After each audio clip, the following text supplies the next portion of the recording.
மயிலாடுதுறை அருகே 1500 ஆண்டுகள் பழமை வாய்ந்த குரு பரிகார தலமான பெருஞ்சேரி வாகீஸ்வரர் கோவிலில் 40 ஆண்டுகளுக்குப் பிறகு நடைபெறும் மாசி மகோற்சவம் 9ஆம் நாள் திருநாளில் திருத்தேரோட்டம். வெளிநாட்டவர் உள்ளிட்ட திரளான பக்தர்கள் தேரினை வடம்பிடித்து இழுத்தனர்.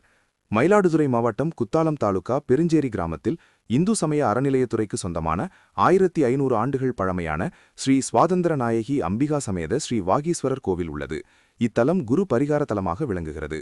மயிலாடுதுறையில் உள்ள மாயூரமதுரை வியாழன் வழிபட்டு தேவர்களுக்கெல்லாம் தலைவராக வரம் கேட்டதாகவும் அவரை பெருஞ்சேரி கிராமம் சென்று ஈசனை பிரதிஷ்டை செய்து வணங்கினால் அருள் கிடைக்கும் என்று மாயூரநாதர் அருளியதால் பெருஞ்சேரியில் வியாழன் சுவாதந்திர நாயகி உடனாகிய வாகீஸ்வரரை பிரதிஷ்டை செய்து வழிபட்டதாக ஐதீகம். பல்வேறு சிறப்புகளை உடைய இக்கோவிலில் மாசி பிரம்மோற்சவம் கடந்த 40 ஆண்டுகளாக நடைபெறாமல் தடைப்பட்டிருந்த இக்கோவிலின் கும்பாபிஷேகம் 2025ஆம் ஆண்டு நடைபெற்று மாசி மகோற்சவம் மீண்டும் துவங்கப்பட்டு நடைபெற்று வருகிறது. கடந்த 21ஆம் தேதி சனிக்கிழமை கொடியேற்றுடன் தொடங்கிய விழாவை தினந்தோறும் பஞ்சமூர்த்திகள் சிறப்பு அலங்காரத்தில் எழுந்தருளி வீதி உலா நடைபெற்று வருகிறது. விழாவின் 9ஆம் திருநாளான இன்று திருத்தேரோட்டம் விமர்சையாக நடைபெற்றது.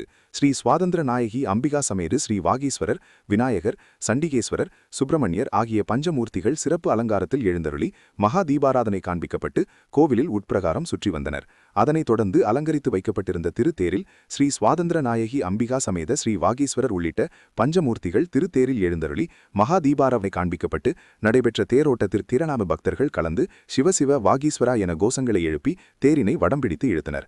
இதில் ரஷ்யா நாட்டை சேர்ந்த பக்தர்கள் மனமுருகி சுவாமி தரிசனம் செய்து தேரை இழுத்தது பக்தர்களை பரவசத்தை ஏற்படுத்தியது. தேரானது 4 வீதிகளையும் சுற்றி வந்து நிலையை அடைந்தது.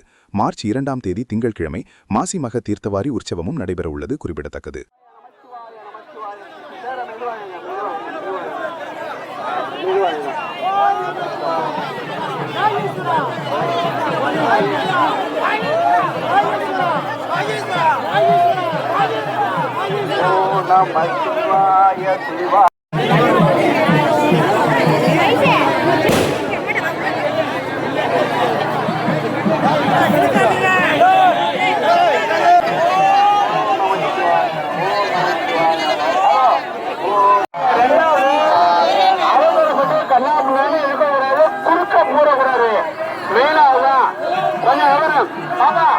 சும்மா குழந்தை வச்சிருக்காரு, நீ சும்மா கயிறை போட்டு விட்டுரு.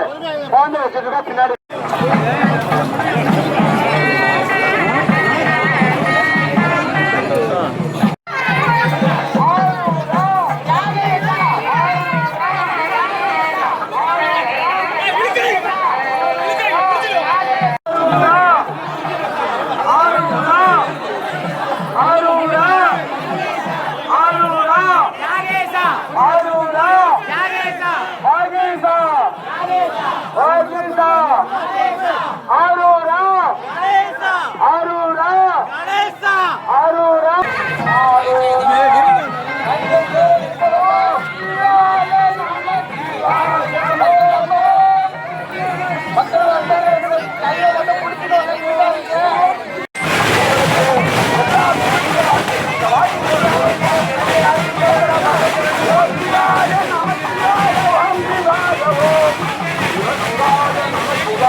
அச்சம்